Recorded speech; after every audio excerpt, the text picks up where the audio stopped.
Good morning, dear children. Welcome to EVS class. So, dear children, today I am going to explain you chapter number 10, communicable diseases. So, what we are going to understand in this chapter? Communicable and non-communicable diseases, what are microorganisms, and how diseases are spread. So, let's start. When our friends suffer from fever or cold, our mother doesn't allow us to play with them or go near them. Why? So this is a very simple example, and now also these days you are not allowed to go to somebody's home or go outside. Why?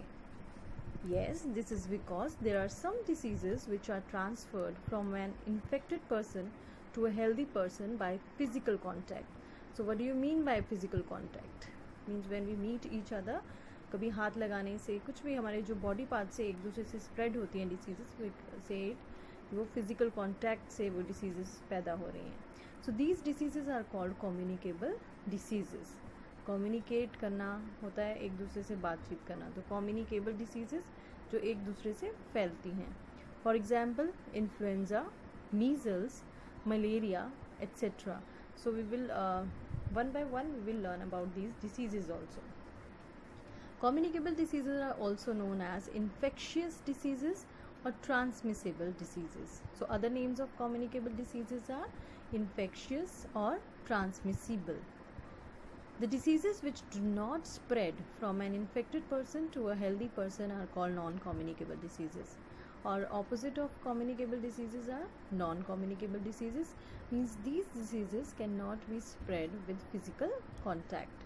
They may be caused by deficiency of some nutrients, like deficiency of vitamin A causes night blindness. So we have already studied about these in eating right. We have studied about deficiency diseases. So all deficiency diseases are mostly non-communicable diseases. Or non-communicable disease can also be caused by bad habits like drinking alcohol and smoking. So these may be the causes of non-communicable diseases. So now let us see how are communicable diseases caused. अब ये communicable diseases कैसे हो सकती हैं? So they can be caused by various kinds of germs. Like disease-causing germs are present everywhere in our surrounding. A person is likely to get infected by germs when कौन सी conditions हैं देखिए यहाँ पे. The germs enter the body by direct physical contact with an infected person. किसी को infected person है और आप उसकी direct उसकी body में वो क्या है germs enter कर जाएंगे using articles of the infected person. आप infected person यानी कि जो कि जिसको already वो बीमारी हो चुकी है, आप उसकी कोई चीज़ों का इस्तेमाल करते हैं. पहले में क्या है उस आदमी के कांटेक्ट में आते हैं, दूसरे में आप आर्टिकल्स यूज़ कर रहे हैं उसके, और through infected food and water, या जो खाना है पानी है वो ऑलरेडी ख़राब है और उसमें वो भी इन्फेक्शन फैला सकता है. Through insects like mosquitoes and house flies. So these are also main causes of communicable diseases. So next we have diseases spread by mosquitoes. So कौन सी डिसीजेज हैं? Malaria is the most common disease which is spread by mosquitoes. A mosquito has 3 basic body parts: head, thorax and abdomen. Head क्या है उसका? आगे का portion. यहाँ पे आप देखिए head क्या है? आगे का पोर्शन. ये जो आपको मोटा वाला पोर्शन दिख रहा है this is thorax, और नीचे जो है पीछे जो आपका पार्ट दिख रहा है that is abdomen. ठीक है, तो 3 पार्ट्स में जो है मस्किटो को हम डिवाइड करते हैं बॉडी पार्ट्स में. हेड, थॉरेक्स क्या है? गले का पोर्शन यानी कि, तो head, thorax and abdomen. Abdomen उसका पेट. The head consist of a pair of eyes. Head में क्या है? आइज हैं. एंटीने हैं to sense and the mouth parts called the palps and a long sucking tube which helps to suck blood from the human being. और वो suck करता है, आपको पता है, it sucks blood. The average mosquito life span is less than 2 months. तो अगर आपके अपने घर में देखते हो मच्छर है वो मैक्सिमम उसका लाइफ स्पैन क्या है एक मस्किटो का? 2 months. Males usually live for 10 days और less and females can live around 6 to 8 weeks under ideal conditions. तो मेल्स हैं, मेल्स की जो लाइफ साइकिल है या फिर आप लाइफ स्पैन जो है वो कम है, वो 2 months नहीं है, it is less than 2 months. और जो फीमेल्स हैं वो कम से कम ठीक है, 6 to 8 वीक्स तक रह सकते हैं अगर वो अंडर आइडियल कंडीशंस, मीन्स उनको कोई मारे ना, कोई छिड़काव ना हो, तो वो रह सकते हैं. So malaria is spread through the bite of the Anopheles mosquito. This is very important. All the words which are highlighted with pink color are important. So Anopheles क्या है? एक फीमेल मस्किटो है जो कि मलेरिया को फैलाते हैं. अब मलेरिया कैसे होता है? When a mosquito bites a person with malaria, एक आदमी को ऑलरेडी मलेरिया हो रखा है, उसे मस्किटो ने, कौन से मस्किटो ने? एनोफिलीज ने काटा. It sucks the germs along with the blood, वो ब्लड में उसके जर्म्स भी आ गए. These germs grow in the body of mosquito in 7 to 10 days. अब वो जो जर्म्स जो हैं, जो ब्लड क्या है, इन्फेक्टेड ह्यूमन बींग से मस्किटो के अंदर गया है, मस्किटो के पेट के अंदर, वो 7 से 10 दिन तक और इन्फेक्शन होता है, उसको जर्म्स उसके अंदर आ जाते हैं. This period is known as incubation period. ये क्या है? इंक्यूबेशन पीरियड, यानी कि जब जर्म्स का है मल्टीप्लिकेशन होती है उसके अंदर, पेट के अंदर. So when these mosquitoes bite a healthy person, the germs enter into the bloodstream of that person.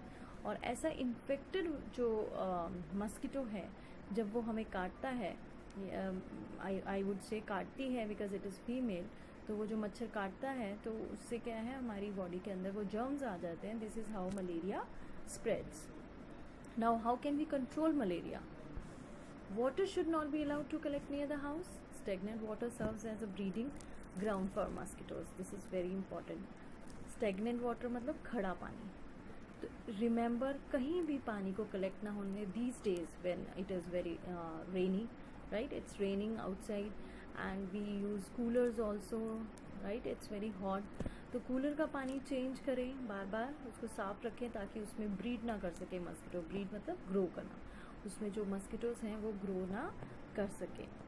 Using a mosquito net in areas with stagnant water sources such as lakes or running streams, as these places are especially prone to mosquitoes. This is also just see, जो mosquitoes हैं जहाँ पे भी खड़ा पानी होगा, या lakes हैं पास में, या आप सोचो पानी वाली जगह है, पॉन्ड्स हैं, तो वहाँ पे you will see that there are so many mosquitoes breeding. तो वहाँ पर स्पेशली हमें क्या है, नेट लगा के सोना चाहिए रात को, इफ़ वी आर आउटसाइड. और अगर हम घर में हैं तो नेट नहीं है तो आप, वो आजकल ऑल आउट होता है, मशीन्स होती हैं, so many are there, so you can use them. Next is by wearing long trousers and shirts with sleeves we can reduce the chance of getting infected.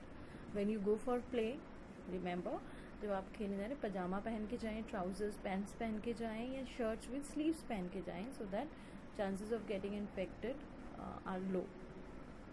Spraying insecticides like DDT in and around the house. तो यहाँ पे बेटा DDT दिया हुआ है, लेकिन DDT का क्या है, अभी यूज़ नहीं किया जाता. DDT की जगह कई और सारे इंसेक्टिसाइड्स आ गए हैं. So DDT is not used any more. So आप यहाँ से DDT काट देंगे. Spraying insecticides in and around the house. Using anti-malaria drugs like chloroquine. ये हम एंटी मलेरिया के अगेंस्ट, राइट, मलेरिया को रोकने के लिए जो दवाई यूज़ की जाती है, दैट इज़ क्लोरोक्विनिन. आपको मैं बता दूं, जो क्लोरोक्विनिन है अभी बहुत ज़्यादा इसका यूज़ हुआ था for sending it outside the country. दूसरी कंट्रीज़ में इसको किसके, कोरोना के लिए हमने इसको यूज़ किया था. India is one of the biggest producer of chloroquinine. Infected person should be kept in isolation. This is also, अगर किसी को मलेरिया है, उसको इन्फेक्शन है इस चीज़ का, तो उस आदमी को हमें अलग से रखना चाहिए, आइसोलेशन में रखना चाहिए. Now let us talk about diseases spread bye house flies. आप देखते हो हाउस फ्लाइज भी जो हैं वो बहुत सारी जो है डिसीजेज को स्प्रेड करते हैं. आपको बार बार कहा जाता है कि चीज़ों पे मक्खी नहीं बैठनी चाहिए. वो क्यों? क्योंकि इनके जो लेग्स हैं दे आर वेरी हेयरी. तो यहाँ पे आप देख सकते हो कैसे लाइफ साइकिल चला है. फ्लाई एग्स दिख रहे हैं, एग्स के बाद फ्लाई लार्वा है, देन फ्लाई प्यूपा है, पैरासाइट डिपॉजिट्स एग्स. तो यहाँ पे देखिए flies consumed, shipping occurs, right, parasite emerge. Parasite क्या है, जो उसके अंदर से गंद कीड़े जो निकलते हैं, फ्लाइज जो निकलती हैं. So you just see that this is how these spreads, all these diseases spread by houseflies. So houseflies do not bite but are carrier of germs such as bacteria, virus, protozoa and worms. House flies काटती तो नहीं है, लेकिन अपनी body के साथ वो बहुत सारे जर्म्स को कैरी करके लेके जाती है, जैसे कि बैक्टीरिया हो गए, वायरस हो गया, प्रोटोजोआ, वर्म्स, इस सब चीज़ों को। They lay eggs on garbage, faeces and other dirty places. वो अपने अंडे कहाँ देती हैं? गार्बेज में देते हैं, फीसेस में, मीन्स आपका जो वेस्ट होता है, फिर डर्टी प्लेसेस में वो देते हैं। So germs stick to their hairy legs and other parts of their body. जहाँ पे वो बैठेंगी उनकी लेग्स में क्या है? उनकी लेग्स हेयरी हैं, सो उसमें वो क्या है? वो चिपक जाएंगे, वो जर्म्स चिपक जाते हैं, and then they transfer those germs to our food items very easily. They come and they sit on our food items and they just shed them there. So a person who eats that contaminated food falls ill. अब contaminated मतलब खराब, जो infected हो चुका है, तो उस food को अगर हम खाएंगे तो क्या हो जाएंगे? हम भी infected हो जाएंगे, हम ill हो जाएंगे, बीमार पड़ जाएंगे। Some of the dangerous diseases spread by house flies are cholera, typhoid and diarrhea. So these are the diseases, just underline them: cholera, typhoid and diarrhea. So these diseases are spread by house flies. Now let's see dysentery. What is dysentery? In case of dysentery, children need the immediate attention of a doctor. Dysentery में क्या होता है? आपको loose motions लग जाती हैं, आपको बहुत सारी वॉमिट होती है, आपके बॉडी में से वाटर लॉस हो जाता है। In this disease the patient experiences mild to severe abdominal pain. आपके पेट में बहुत दर्द होगी, स्टमक क्रैम्प्स, पेट में जिसे कहते हैं ना वट पड़ रहा है, तो स्टमक क्रैम्प्स होंगे, एंड पासिंग ऑफ स्टूल्स और लूज मोशंस लग जाएंगे। Untreated dysentery can be dangerous. अगर इस डाइसेंट्री का इलाज नहीं होता है तो वो बहुत डेंजरस हो जाती है, specially if the infected person can not replace loss of fluids from the body. यहाँ पे लॉस ऑफ फ्लूइड्स मतलब उसकी बॉडी से जो पानी निकल रहा है, जब वॉमिट हो रहा है, लूज मोशंस हो रहे हैं, हमारी बॉडी लूज कर रही है वाटर, तो उसका अगर हम रिप्लेसमेंट नहीं करते हैं तो क्या होगा? Dysentery results in diarrhoea with blood. तो हमारे फिर पीसेस में, हमारे उसमें वॉमिट में क्या आएगा? ब्लड आना शुरू होगा। It is most important to replace the fluids lost from diarrhoea. To make up for this loss of water, ORS, that is oral rehydration solution, is given at regular intervals of time. It can be easily prepared at home. तो इस loss को करने के लिए, पूरा करने के लिए क्या किया जाता है? ORS का घोल दिया जाता है, जो बहुत इजी है। आप इमीडिएट हेल्प करने के लिए तो आप क्या दे सकते हैं? नींबू पानी दे सकते हैं, आप नमक और चीनी का घोल दे सकते हैं। तो ओरल डिहाइड्रेशन सॉल्यूशन में इसके अलावा कई सारे मिनरल्स होते हैं, जो हमारी बॉडी से मिनरल्स निकल जाते हैं, सॉल्ट्स निकल जाते हैं, तो ORS उसकी पूरी कमी को पूरा कर देता है। सो यहाँ पे आपको बताया गया है कि कैसे आप ORS की प्रिपरेशन कर सकते हैं। You need 6 teaspoons of sugar, half teaspoon of salt and 1 liter of boiled water. Mix the dry ingredients in this water, stir well and give it to patient at short intervals. The patient should be then taken to consult a doctor. और इस तरह से आप बना सकते हैं। पहले boil कीजिए वाटर, फिर उसको ठंडा भी करना है।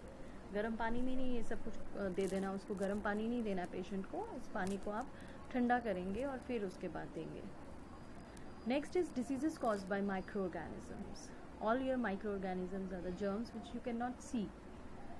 So they are commonly known as germs, bugs or microbes, which are tiny living organisms and cannot be seen with the naked eyes. हम उसे अपनी ऐसे आंखों में, नॉर्मल आंखों से हम उसे नहीं देख सकते। These are bacteria, fungi, protozoa and viruses. Many diseases are caused by these organisms. बहुत सी diseases हैं जो इन organism से cause होती हैं। ये हर जगह present हैं, air, water, soil, hot spring and even in our body. So अभी जो कोरोना वायरस चल रहा है, it is a virus, right? Corona जो है, it is a virus. So diseases caused by virus, flu है, इन्फ्लुएंजा, आपका नाक चल पड़ता है, आपकी आंखों में कुछ रेड हो जाती हैं आपकी आईज, तो वो आपका इन्फ्लुएंजा है। कॉमन कोल्ड है, measles. So these are the examples of diseases caused by virus. Then bacteria causes cholera है, tuberculosis है, जिसे TB कहते हैं हम। प्रोटोजोआ से कौन सी डिसीजेस है? Malaria, sleeping sickness, dysentery. And fungi से एथलीट्स फूट और रिंग वर्म, ये भी हो सकता है। एथलीट फुट में क्या हो जाता है, कभी कभी उंगलियां ख़राब हो जाती हैं किसी के नहीं, आप देखोगे उंगलियां या फिर जो नेल्स हैं उसमें फंगस लग जाती है, तो उसे कहते हैं रिंग वर्म में उंगलियों के बीच में ऐसे रिंग लाइक स्ट्रक्चर्स पड़ जाते हैं और उससे क्या है बहुत इचिंग होती है। So diseases cause through infected food and water. अब इन्फेक्टेड फूड एंड वाटर से कौन कौन सी डिसीजेस होती हैं? Diseases like cholera, typhoid, diarrhoea, jaundice spread through contaminated food and by drinking dirty water. अगर आप कंटेमिनेटेड फूड खाएंगे, डर्टी वाटर पिएंगे तो ये डिसीजेस हो सकती हैं। Flies and cockroaches carry germs from sewers and garbage. जो फ्लाइज हैं, कॉकरोचेस हैं, वो जर्म्स लेते हैं कहाँ? सीवर्स और गार्बेज क्या है, गटर से या फिर गार्बेज जो है, कचरा है, वहाँ से ये सब जो कैरी करते हैं germs. When they sit on uncovered food they transfer the germs thereby causing diseases. तो वहाँ से कहीं से भी वो अच्छी जगह बैठ जाएंगे, then again diseases are spread like this. When a healthy person consumes this food, they fall ill. Therefore, it is necessary to always cover the food and drink only filtered water. Now, diseases caused through air.